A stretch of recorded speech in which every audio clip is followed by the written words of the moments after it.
Hey, what's up guys? Welcome back to the channel. Today we're in the wrestling room. There's currently birds, so you might hear birds flying around in here because we have the door open because these practices get super hot lately. So there's a couple birds in here. There's crap all over the mat, which sucks. So hopefully we'll have to do something about that. But in this video, I'm gonna be talking about 10 wrestling mistakes that you should avoid this season to have more success than in the past. And with that being said, we're starting it off with number 1.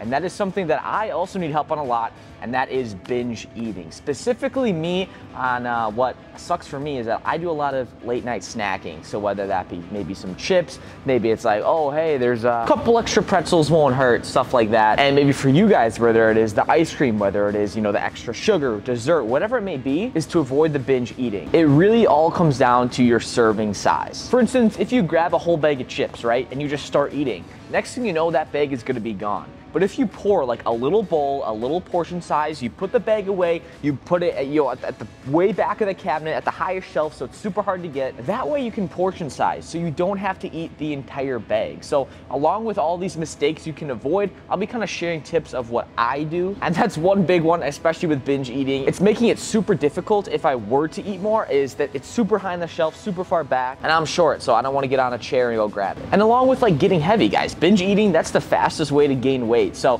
especially with wrestling, watching our weight to wrestle at the lowest weight we can. I'm not sure about your situation, but that's a great way to not make weight. Now, mistake number 2 to avoid is actually on the flip side. It's the malnutrition. So it's not having enough, whether that be not be enough calories, not have enough water, not have enough protein. That's a super big one too. If we're also like lifting along with wrestling season, if you're not replenishing your body with the actual nutrients, vitamins, and minerals it needs, I mean, you're not gonna be wrestling at your performance. And also just like health-wise, it's not healthy at all if you're not having enough calories and water to begin with. And wrestling has the stigma of cutting weight, you know, don't drink water for, you know, fast for 48 hours and stuff. And you guys know if you tried it, you guys are like probably feeling dead like the next day. So, I mean, one big thing that I love to do, especially after hard wrestling practices or early on in the day, especially at wrestling tournaments, it's having electrolytes go in my system. Now, Rise, you guys know I work with Rise Subs here. They just released this hydration pack. It's the grape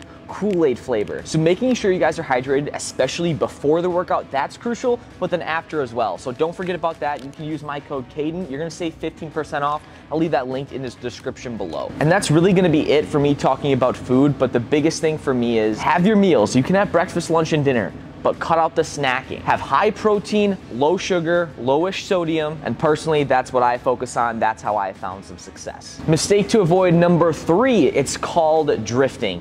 So what basically does drifting means? Basically, think about it in life, right? Let's say we're on a sailboat and there's no steering wheel.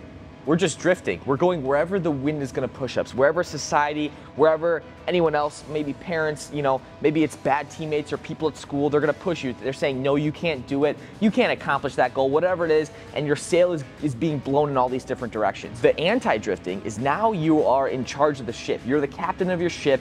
You're at the steering wheel here, and you get to decide where your life goes. So to avoid the drifting is to really take control of your life and really have a goal, have something set forth to what you want to accomplish.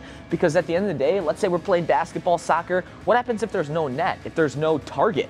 Can you even hit it? No, the answer is no, you can't even hit anything. So you have to have something you're aiming for, because if you don't, then you're just drifting away. Now, mistake number 4, it's complacency. Now, I kind of had this even a little bit at the beginning of last year. So I was just coming off a pretty good season. I was ranked as high as 2nd in the country, did an All-American, and I just thought, you know what?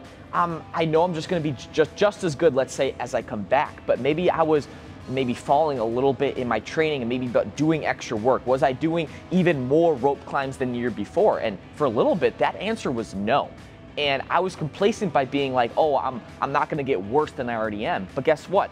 It's super, super easy to fall down, and not only do you need to do what you've been doing, but you have to do more. You have to raise the bar. You have to raise the standard, because if you're complacent, that's when you die. You can't necessarily stay the same. So try to be complacent, you simply just can't. And maybe you're someone too who goes to a tournament, goes to a dual meet, and maybe they don't have necessarily the highest of standards set. If you're complacent about just winning one match at a tournament, wherever that is, raise the standard, raise the bar. It's not being complacent. It's always trying to do better than before. Mistake to avoid at number 5 is reaching your lead hand with your lead leg. Now this is a more wrestling, of course, specific technique, because if we reach for the lead leg hand, he's gonna shoot right under me and I have nothing to block. So that's why when you guys are in your wrestling stance, you reach and engage with the leg that is farther back. So you have one hand down in front where this guy can't low single, can't blast double because I have one arm here ready to defend, while the other arm, that's the one that's gonna go to engage. So that's a big mistake I even see to this day, not only with youth, but going into middle and high schools. Sometimes guys get lazy, even in the third period. Our hands come up, we're tired, we just wanna like take a little break, and next thing you know, oh, we step, we put our arm up,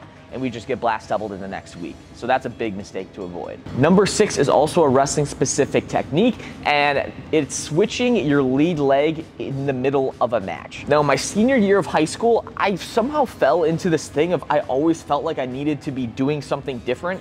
And in that time, I was always switching my stances. So I'd have left leg forward or the right leg forward, and I would like keep switching. But I always trained by shooting like with my right leg, never really my left leg. So like looking back, it was like, why did I ever do that? I think I was doing too much. Now, shout out to Chase Saldate, but he was, after watching some matches and vlogs that I posted, he was saying like, hey, don't be switching your stances all the time. Like, stay in one stance and really perfect it. Because the more time that you can do that, I'd rather be a master at one thing than, let's say, like a jack of all trades. So by having one leg forward the entire match and not switching, not doing this, you know, fancy, trying to like all this flashy stuff. I mean, stick basic, stay simple, and have one leg forward the entire match. Mistake number 7 to avoid, that's injury. Of course, everyone in every sport does not want to get injured, but there's certain like precautions that you can actually take to avoid injury.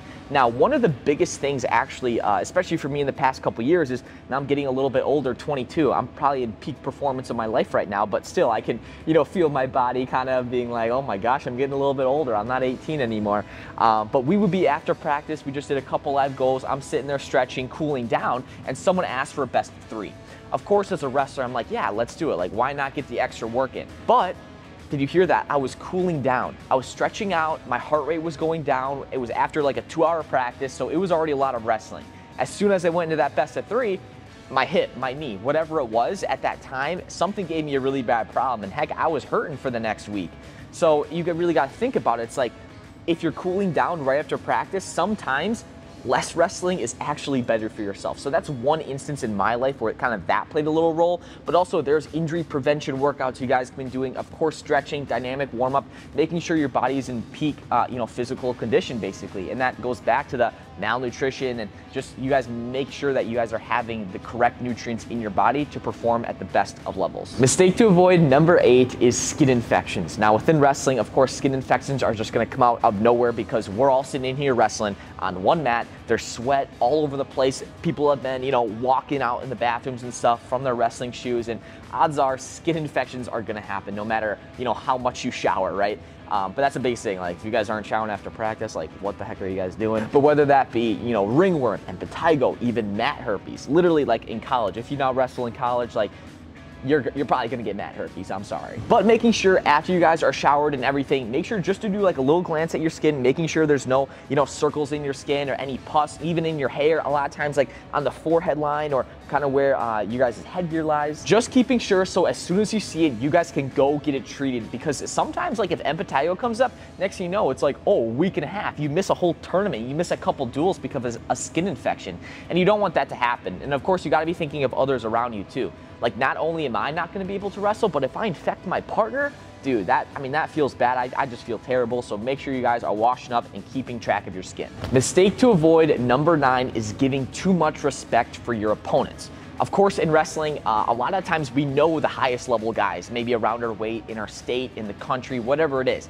And sometimes we give each other too much respect about being like, okay, I'm just gonna maintain here in my stance, not gonna try to do anything crazy, and honestly, even like attack. Sometimes you guys might get scared of shooting because, oh my gosh, he won state before. Oh my gosh, he was an All-American last year. Like, you guys need to wrestle how you want to wrestle. You guys have to be the ones to dictate the match and not let the opponent dictate it towards you. And of course, you guys should respect your opponents, but by not giving them too much respect, I'm being like, hey, this is just a wrestling match. I'm gonna go out there and I'm gonna hit the moves that I want to do. Not being scared of your opponent. A mistake to avoid, number 10, is wrestling with too much ego. You guys see it all the time. Maybe we got a cocky wrestler come in, especially we see it with fighters, right? There's a really cocky fighter and they go in and next thing you know, they throw a couple kicks and a couple punches and they just get knocked out, right? And I'm not saying if you have an ego or are super cocky before a match or a fight that you're gonna lose like every time. Like, I'm sure you're gonna win a lot. And in wrestling, it is a give or pull, right? About having, you know, an alter ego in wrestling,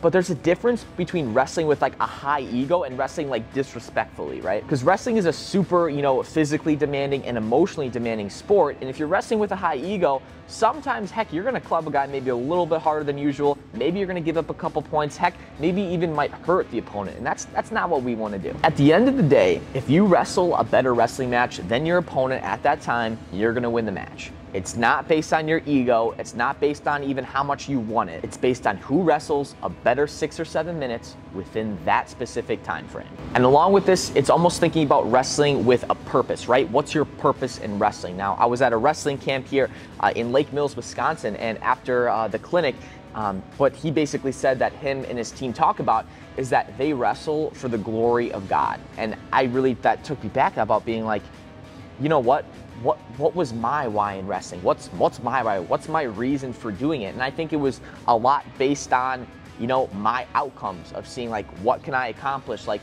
can I really do what I set out to do? And whether that be for status or monetary gain, whatever that may be, I'm really like changing my mindset and my why in wrestling to heck, like, why not wrestle for the glory of God? Now, I've shared my faith on the channel many times, and actually I'm dropping this new merch piece. This is something super, super cool for me. It's partnered with Cauliflower Combat Gear, and on the back, we get to see the oldest sport, and we have the image here. It's Jacob wrestling an angel. This is straight from a story from the Bible, and I was like, heck, why not bring, you know, kind of the Bible and, you know, my faith into like some wrestling merch so that you guys can also wear. So this is dropping this Sunday at 5 p.m. Central Time. So excited for it. It's gonna be linked in the description below, but I'll be posting about it on all Instagram, TikTok, even on here on YouTube, but just a little teaser for the merch drop. But that's gonna end off the video for the top 10 mistakes you should avoid this wrestling season. I wish you guys the best of luck at this upcoming wrestling season. I know school's coming up, so make sure you stay focused, get on top of that.